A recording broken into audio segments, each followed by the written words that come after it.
Pagka sumusunod ka sa Kanya, pinakikinggan ka niya. Ano man ang iyong ipanalangin, pinapakinggan niya. Huwag ka lang hihingi ng masama. Pagka mabuti, bibigay niya. 5:14 ng unang buwan.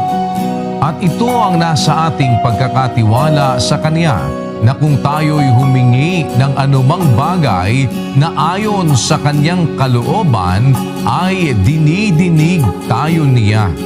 Pinapakinggan ka pag humihingi ka ng bagay ayon sa Kanyang kalooban at gumaganap ka ng Kanyang kalooban. Kaya, bawa, mahal mo asawa mo, inaakay mo mga anak mo, mahal mo kapwa mo tao, mahal mo yung mga mahihirap, tinutulungan mo yung dapat tulungan, na yun ang ginagawa ng dating daan eh. Tinuturo ko sa mga kapatid dito eh. Yung tayong libreng eskwela, walang bayad ang eskwela natin hanggang kolehiyo. Pati uniforme, pati pagkain meron. Mga hindi makapag-aral, nakakapag-aral sa atin. Paano mo malalaman pinapakinggan ka ng Diyos? Gumawa ka ng lahat ng kabutihan sa kapwa. Pag humiling ka, hindi ka niya titiisin. Kahit medyo mabigat ang hiling mo, pagbibigyan ka ng Diyos. Papakinggan ka niya. Sabi ni Kristo, hindi lahat ng tumatawag ng Panginoon, Panginoon, papasok sa kaharian ng langit, kundi ang gumaganap ng kalooban ng Ama na nasa langit. Para tayo makatiyak, kailangan tiyak natin ang ginaganap natin, kalooban ng Diyos. Kalooban ng Diyos para sa asawa. Sabi ng Diyos, iibigin mo ang iyong asawa, lalaki, gaya ng iyong sariling katawan. Huwag kang maging malupit sa asawa. Huwag kang maging mapait sa kanya.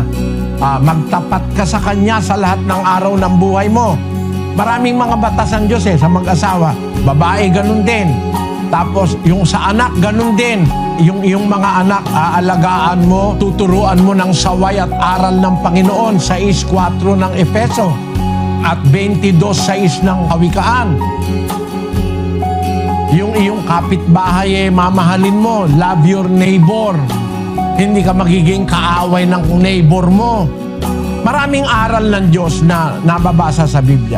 Gaganapin mo yon, kapatid. Pag ginaganap mo yon, pag nanalangin ka, natutuwa ang Diyos sa'yo. Parang yung apo ko, pag tinawag ako nung apo ko, pag narinig ko na yung salitang kaka, sabi niya, kahit natutulog ako, nagigising ako. Pag narinig ko yung kaka, para bang yung boses nung mahal mong apo ay pumapasok hanggang sa kaloob-looban. Pag naglambing, hindi mo pwedeng tanggihan. Pag may hiniling, kahit nga masakit yung tuhod ko, halika, dali, takbo. Masakit yung tuhod ko, hatak-hatak ako hindi bali na, kahit masakit na. Pagka mahal mo yung bata, no? Ganun ang Diyos, kapatid.